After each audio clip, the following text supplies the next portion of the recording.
নিশ্চিতভাৱে আজি মাননীয় মুখ্যমন্ত্ৰী ডাঙৰীয়াই আমাৰ সন্মানীয়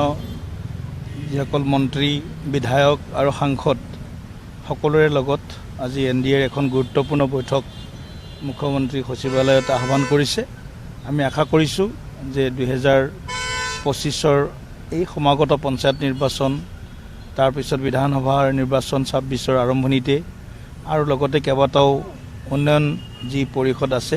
তাৰ নিৰ্বাচন লগতে সামগ্ৰিকভাৱে চৰকাৰখনৰ যিমান জনহিতকৰ আঁচনি আছে ধ্বজাবাহী আঁচনি আছে সেইসমূহ কেনেদৰে আমি ৰাইজৰ মাজলৈ 100% আমি কাৰ্যকৰী কৰিব পাৰোঁ, চেটুৰেশ্যন লেভেললৈ লৈ যাব পাৰোঁ আৰু আমাৰ যি সংকল্প আছে বিকশিত অসম সেই অসম নিৰ্মাণত আমি কেনেদৰে নিৰ্বাচিত জনপ্ৰতিনিধিসকলে নিজ ভূমিকাৰে আমি মুখ্যমন্ত্ৰী ডাঙৰীয়াৰ সপোন 3,50,00,000 ৰাইজৰ সপোন কেনেদৰে বাস্তৱায়িত কৰিব পাৰোঁ সেইখিনি বিষয়ৰ ওপৰতে আজি বিশেষভাৱে আলোচনা হোৱাৰ সম্ভাৱনা আছে। হয়, নিশ্চিতভাৱে আমাৰ NDA পাৰ্টনাৰো থাকিব, NDAও থাকিব। নিশ্চিতভাৱে আজি মাননীয় মুখ্যমন্ত্ৰী ডাঙৰীয়াই আমাৰ সন্মানীয় যিসকল মন্ত্ৰী বিধায়ক আৰু সাংসদ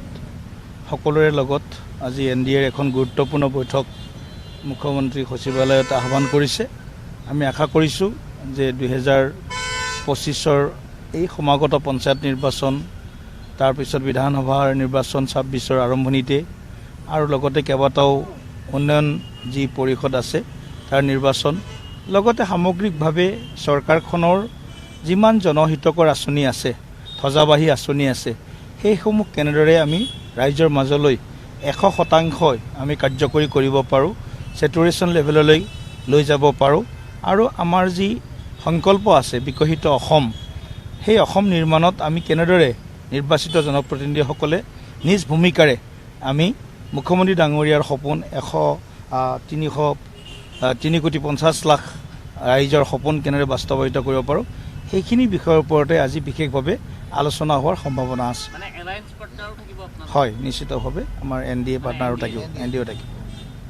নিশ্চিতভাৱে আজি মাননীয় মুখ্যমন্ত্ৰী ডাঙৰীয়াই আমাৰ সন্মানীয়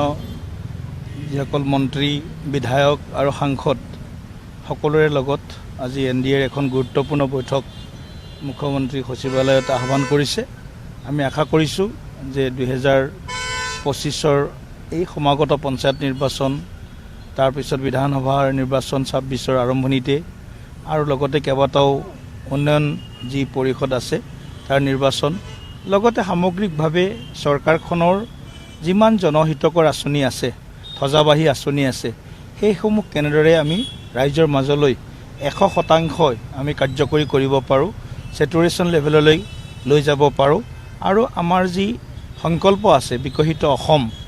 সেই অসম নিৰ্মাণত আমি কেনেদৰে নিৰ্বাচিত জনপ্ৰতিনিধিসকলে নিজ ভূমিকাৰে আমি